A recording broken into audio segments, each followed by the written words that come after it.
Hi guys, welcome to my channel again. তো দেখো চলে আসে নতুন একটা ভিডিও নিয়ে। তো আজকের এই ভিডিওতে আমরা আলোচনা করব অঙ্গনওয়াড়ি কর্মী, অঙ্গনওয়াড়ি সহায়িকা এবং আশা কর্মীদেরকে নিয়ে। ঠিক আছে, এক্ষেত্রে তোমরা জানো যে রিসেন্টলি কিন্তু রাজ্য সরকারের তরফ থেকে লক্ষ্মী ভাণ্ডারের জন্য অঙ্গনওয়াড়ি কর্মীদেরকেও এটার আওতায় নিয়ে আসা হয়েছে এবং তারপর থেকে কিন্তু অঙ্গনওয়াড়ি কর্মীরা এই লক্ষ্মী ভাণ্ডারের যে টাকা রয়েছে সেই টাকাটা তারা কিন্তু পাচ্ছেন। কিন্তু এই ক্ষেত্রে কর্মীদের মধ্যে 1000 টাকা এবং 1250 টাকা করে কর্মীরা পাচ্ছেন। ঠিক আছে, সেই ক্ষেত্রে এখন ঘোষণা করা হয়েছে যে 36,000 টাকা করে অঙ্গনওয়াড়ি কর্মী, আশাকর্মী বা যারা লক্ষ্মী ভাণ্ডার পাচ্ছিলেন সেখানে কিন্তু পরিবর্তন এনে 36,000 টাকা করে তারা কিন্তু বছরে পেতে চলেছেন। এখন এই যে 36,000 টাকার কথা বলা হচ্ছে, এটা কিসের এবং কারা কারা এটা সুবিধা পাবেন এবং এর জন্য কি কি করতে হবে এ নিয়ে আমরা ডিটেলসে এই ভিডিওতে বিস্তারিতভাবে আলোচনা করব এবং এছাড়াও আরও 2-3টা আপডেট রয়েছে অঙ্গনওয়াড়ি কর্মীদের, সেই আপডেটগুলো ভিডিওতে আলোচনা করব। তাই ভিডিওটি অবশ্যই শেষ পর্যন্ত দেখবে এবং দেখার পর যদি নিজস্ব মতামত অবশ্যই জানাবে। আর যদি ভিডিওটি ভালো লাগে লাইক করবে, চ্যানেল নতুন থাকলে চ্যানেলটিকে সাবস্ক্রাইব করে রাখবে এরকম ভিডিওসগুলো সবার প্রথমে পাওয়ার জন্য। তো চলো সময় নষ্ট না করে মেন বিষয়টা ভিডিওতে আলোচনা করা যাক। তো দেখো, প্রথমত বলে দিচ্ছি যে লক্ষ্মী ভাণ্ডারের যে টাকাটা সেটার জন্য আমরা জানি যে আগে কিন্তু এটা নিয়মটা ছিল না, কিন্তু পরবর্তী সময় লক্ষ্মী ভাণ্ডারের টাকার জন্য এখানে বলা হয়েছিল যে কর্মীদেরকেও সরাসরি 1000 টাকা এবং 1250 টাকা করে দেওয়া হবে। কারণ রিসেন্টলি 750 টাকা এবং 500 টাকা করে কিন্তু বৃদ্ধি করানো হয়েছে। তো যেটা একটা ভালো একটা জিনিস, যেখানে কর্মীদের কিছুটা হলে পরেও তারা কিছু টাকা এক্সট্রা পাবেন।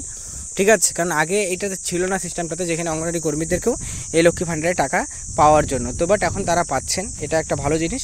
তো যাই হোক, এইখানে 36,000 টাকাতে কারা পাবেন? দেখো, 36,000 টাকার যে কথা বলা হয়েছে বছরে, এই টাকাটা কিন্তু সকলেই পাবেন। এখানে কোনো রকম এমন কিছু নেই যে মনে করো যে লক্ষ্মী ভাণ্ডারের টাকাটার জন্য মানে যেটা 36,000 টাকা করে কথা বলা হচ্ছে এটা শুধুমাত্রই অঙ্গনওয়াড়ি কর্মী পাবেন, আশাকর্মী পাবেন না, বা অঙ্গনওয়াড়ি সহায়িকা পাবেন না, এরকম কিছুই নয়।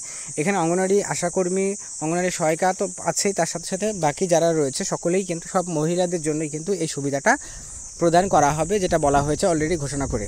তো যাই হোক, এটা কিসের জন্য? তো দেখো, এটা কিন্তু বিরোধী দলনেতা শুভেন্দু অধিকারী ঘোষণা করেছেন এই ভোট প্রচারে, যে তারা যদি সরকারে আসেন তাহলে পরে তারা কিন্তু প্রত্যেক মাসে অঙ্গনওয়াড়ি কর্মীদের, আশাকর্মীদের, অঙ্গনওয়াড়ি সহায়িকা বা যারা মহিলারা রয়েছেন যারা লক্ষ্মী ভাণ্ডারের আওতায় আছেন সকলকেই কিন্তু প্রত্যেক মাসে 3,000 টাকা করে দেওয়া হবে। তো প্রত্যেক মাসে 3,000 টাকা করে দেওয়া হলে পরে বছরে কিন্তু 36,000 টাকা করে হচ্ছে।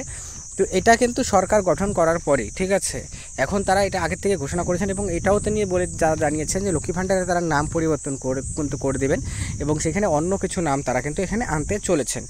তো এটা অবশ্যই হলে পরে 3,000 টাকা, 1,000 টাকার জায়গায় বা 1200 টাকার জায়গায় সরাসরি যদি 3,000 টাকা পান, সে যে মহিলাই হোক না কেন, তাদের জন্য কিন্তু এটা একটা ভালো একটা, যে তারা অতিরিক্ত টাকা কিছু পাবেন। ঠিক আছে, কারণ লক্ষ্মী ভাণ্ডারের টাকাটা সকলেরই কাজে লাগে। তো সেই ক্ষেত্রে এটা একটা ভালো একটা গুড নিউজ। তো এটা একটা ছিল। আর এরপর ছিল যেটা হচ্ছে তোমাদের স্মার্টফোন নিয়ে। স্মার্টফোনের টাকাটাও তোমরা পেয়ে যেতে চলেছো সেপ্টেম্বর নাগাদ, কারণ সেপ্টেম্বর নাগাদই এটা নোটিফিকেশান রিলিজ করার সম্ভাবনা রয়েছে, যেখানে এক্স্যাক্টলি কত টাকা তোমাদের দেওয়া হবে স্মার্টফোনের জন্য সেটাকে কিন্তু ঘোষণা করা হবে এবং সেখানে তোমরা কত 3,000 টাকা তোমাদের হচ্ছে যে 10,000 টাকা করে দেওয়া হবে না 8,000 টাকা করে দেওয়া হবে, এই বিষয় নিয়ে ক্লিয়ারিটি কিন্তু সেখানে তোমরা পেয়ে যাবে। এবং এটার প্রসেসটা কী হবে?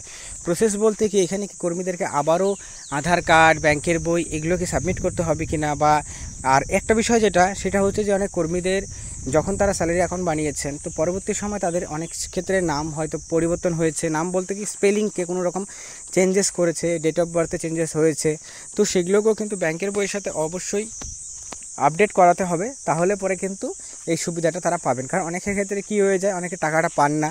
তো এই যে ইস্যুসগুলো, কেওয়াইসির ইস্যুটা কিন্তু থাকে, যার জন্য টাকাটা তারা পান না। তাই জন্য অবশ্যই যে কোনো ডকুমেন্টসে আপডেট করলে পরে সেটা কিন্তু প্রত্যেকটা জায়গাতে সেটার আপডেটেশনটা অবশ্যই দরকার পড়বে। তো যেই ক্ষেত্রে যারা নাম, ডেট অফ বার্থ বা অ্যাড্রেস চেঞ্জ করেছেন, তো অবশ্যই তারা কিন্তু আবার সেই কনসার্ন যে তোমাদের ব্যাংকের অ্যাকাউন্ট বা সব কিছুতেই কিন্তু সেটা পরিবর্তন অবশ্যই করতে হবে, তাহলে পরে কিন্তু তোমাদের আর পরবর্তী সময় কোনো রকম ঝামেলায় পড়তে হবে না। তো যাই হোক, এই আপডেটগুলোই ছিল আজকের এই ভিডিওটি দেখার জন্য অসংখ্য ধন্যবাদ।